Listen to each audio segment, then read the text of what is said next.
Ali Mokdad, and I'm here at the HN Fitness Center with Mike Passanier, who's a legendary K1 and Glory coach out of Mike's gym. You've trained Alistair Overeem, Jochen Saki, who's seen right now, Badr Hari, to name but a few greats. Tell us a little bit about why you're in Dubai and why you've just conducted a seminar today. Well, we're supposed to fight in February with Jochen Saki. He just recently moved here, and then we think it's going to be a good start, you know, just to be just him and me, just training in Dubai, doing nothing else but training, and then we're supposed to go back to Holland. But they postponed the show to later on this year. So, but the ticket was booked anyway, and then they called our friend Khalid Arab. He called us and asked, "Do you want to do a seminar?" I said, "Sure, I'm here. Why not?" You know. So this is what I'll be doing here: just teaching in the daytime, teaching in the evening, and training a little bit. All right, let's get back to Jochen Saki in just a bit. But what was your expectations when you decided to come out and do that seminar? Did you really think it would be as packed as it was today? Well, I didn't know what to expect. You know, I don't know. You know how the people are in Dubai, and you know, do they like kickboxing or not? You know, you get a lot of fan mail, but hardly ever from Dubai. But you know, I'm excited and I'm happy that I did it. So I know there are a lot of people here who wants to do some kickboxing, and I hope, you know, maybe one of these days become a new champion from Dubai. Did you see anyone here that interested you? What was the level like? Well, it's always like the average seminar, you know. There are good guys and there are, well, I say, better motivated guys, you know. They're better by motivation. And I saw one or two guys, you know, I think, well, they got a firm punch, you know, or a good kick. But if they do it just a little bit more like this or more like that, and this, what I try to do, you know, it's not just fighting. It's also measuring the distance. You know, feeling the opponent react and do something, and then make sure you know that the opponent can strike back, you know, and adjust it to this. So that's what I try to give the people here, and I hope I accomplished. I think you did a great job, and just by the turnout, it looked like everyone was really enjoying the moment, enjoying your lessons. Let's get back to on Saki's fight.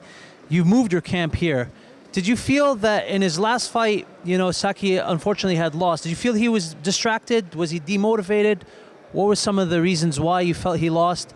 And is that kind of why you're here? Are you in Dubai now to just try to change the atmosphere? Or I'd like to hear more on your thoughts on this. No, it's not like this. You know, look, we lost the last fight, and this is just, you know, it's from several things. First of all, you know, he got a push on the chest. No, let me go, start again. First, you know, in the first combination, we already rocked Rico. Then, you know, like 20 seconds later, you know, he got pushed on the chest. You know, you want to finish him quick because it's a tournament. So he got a push on the chest, fell on the floor, and the referee started counting. That just distracted him a little bit. In the second round, Saki became Saki again.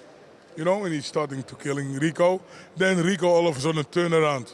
You know, when you turn around, you know, it's a point deducted. You know, you cannot say, okay, stop, I'm stop fighting. Okay, I'm good now, we can go back to fighting again. So, you know, and we lost by 1 point. So if the 8 count doesn't count, it's at least a draw. And if the point deduction comes from withholding, then we also win this fight. You know, but to be honest, the first 8 count distracted from the first round. But that's all. This is not why we're in Dubai. We're in Dubai because Saki recently started to live here, you know, and then he has to do a lot of things, you know, like register, and, you know, he got his own business here and things like this. So he can't come to Holland, go back and forth all the time. So I said, okay, listen, I got a little bit of time. I could come 1 week just to start you up, and then you have to move with me to Holland, and then we go train there again. All right, let's talk a little bit about Saki, because he recently told me that, you know, he was feeling a little bit distracted in Holland, and he wanted to come out here. Do you think that he would like to have another rematch with Rico, and is that something that you would look after? Well, I'm not a big fan of rematches, you know. In my opinion, you have your chance, okay? We blew it, you know, whether it's our fault or somebody else, but we didn't win.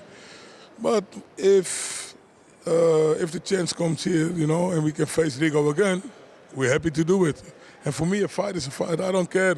In Turkey in April, we fight on 95 kilos. We go one division lower because Saki is just a light heavyweight and he's small.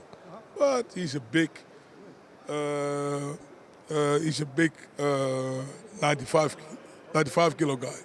So, you know, we're gonna step down because the heavyweight guys, they can becoming bigger, like 120 kilo, 130 kilos, you know, and it's a lot of weight, you know, every time because he's only like 98 kilos, 99 kilos.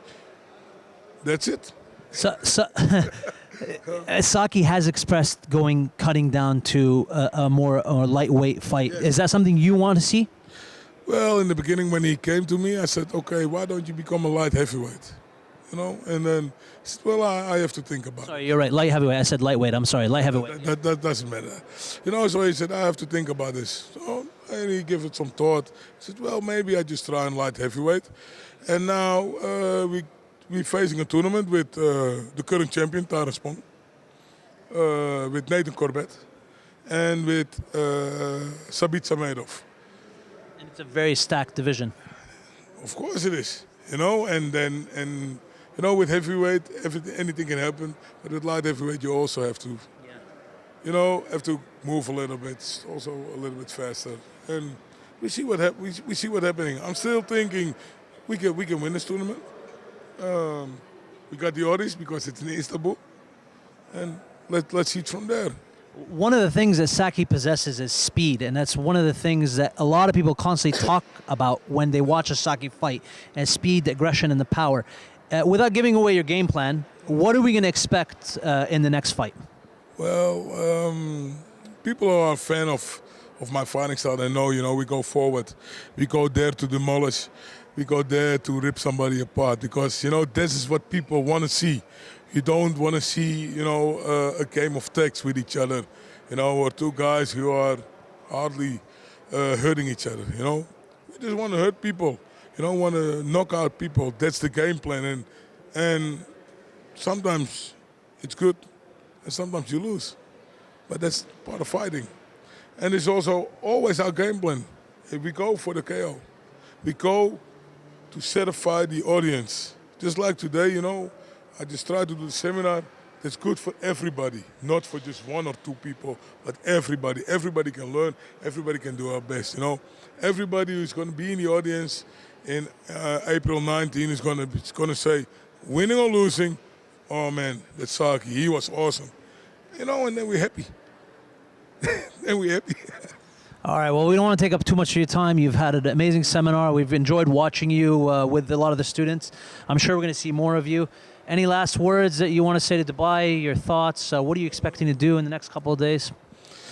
Well, Dubai, this is the first time I'm being here. I hope to be here many, many times. I'm hoping everybody tuned in and said, well, listen, this is a sport I want to try.